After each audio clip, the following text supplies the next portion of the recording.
There's a lot of talk back and forth about how Prince Harry wouldn't mind reaching out and having some kind of connection with, of course, his former family, the British royal family, that he literally ditched in pursuit of a woman, a cable TV actress who, according to him, had never really had a family until she was part of his. Very quickly, she decided to exit that because she didn't like it. So whatever he thought about her liking the family, well, he's not very good at reading people, is he? You know what I'm trying to say.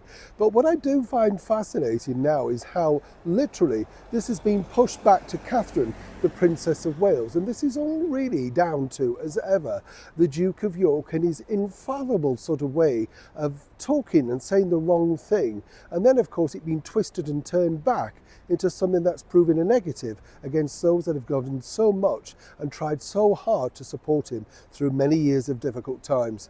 Let me explain. Morning, good to see you. Thank you so much as ever for joining me. We'll have a lovely wave. Are you okay today? I'm not bad, thank you. We're still battling on, but you've heard enough of that.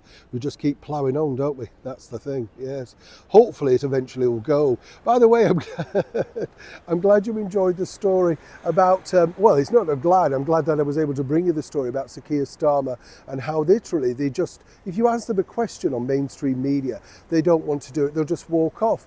I say to anybody when I'm interviewing them, I am going to ask you this, so you know in advance, and they can pre-prepare if they want, but I'm not giving up, I will ask the question, because I think I look at interviewing, tell me if I'm correct about this, but what do you really want to know? The people watching, you think, never mind the fluff and nonsense, what do you actually want to know? And everybody wants to know, Sir Keir, have you hired a liar as Chancellor of the Exchequer? Simple question, simple answer.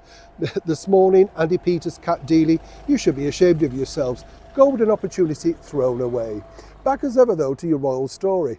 You see, Prince Harry famously said to an interview with Anderson Cooper, did he ever see himself part of the royal family? And similarly, a similar question with the ITV channel Tom Bradby. And basically he said, well, it's up to them. But I'm open to that, but yes, it's up to them.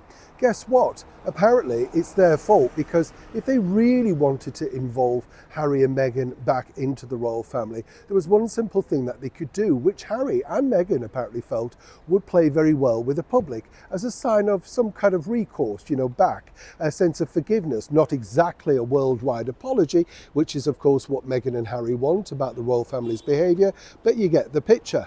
And the idea, according to this excellent source, was that they felt that Catherine, the Princess of Wales, should have invited Harry and Meghan to her Christmas Carol concert, the annual event that's become something of a staple over here on television at Westminster Abbey. A great success, as you can imagine, and not necessarily one that needs to be marred by family feuds. But according to Harry's team, and directly from Harry himself, he can't understand why he's never received an invitation.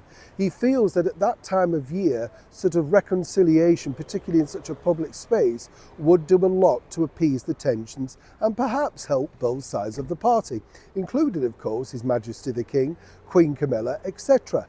What I find incredible is, and this is where I do find this incredible, is they actually truly believe this. Meghan Markle has uttered something very similar to colleagues that I know of about why Catherine's never reached out to her, even though apparently, she's there ready and waiting. Maybe a little bit busy with something a little bit more difficult to deal with, Meghan, but as always, about you, right? But what's interesting is they truly believe, absolutely 100% truly believe, that they should have at least an offer, an invitation, not to Christmas necessarily with the full family, but they would be willing, considered, and maybe even accept the opportunity to attend Christmas carols. Now, one reason that people might suggest is it's not really about family, is it? But there is a worldwide audience, and we know exactly how Meghan likes a camera and a microphone. Neil Sean, Kensington, London.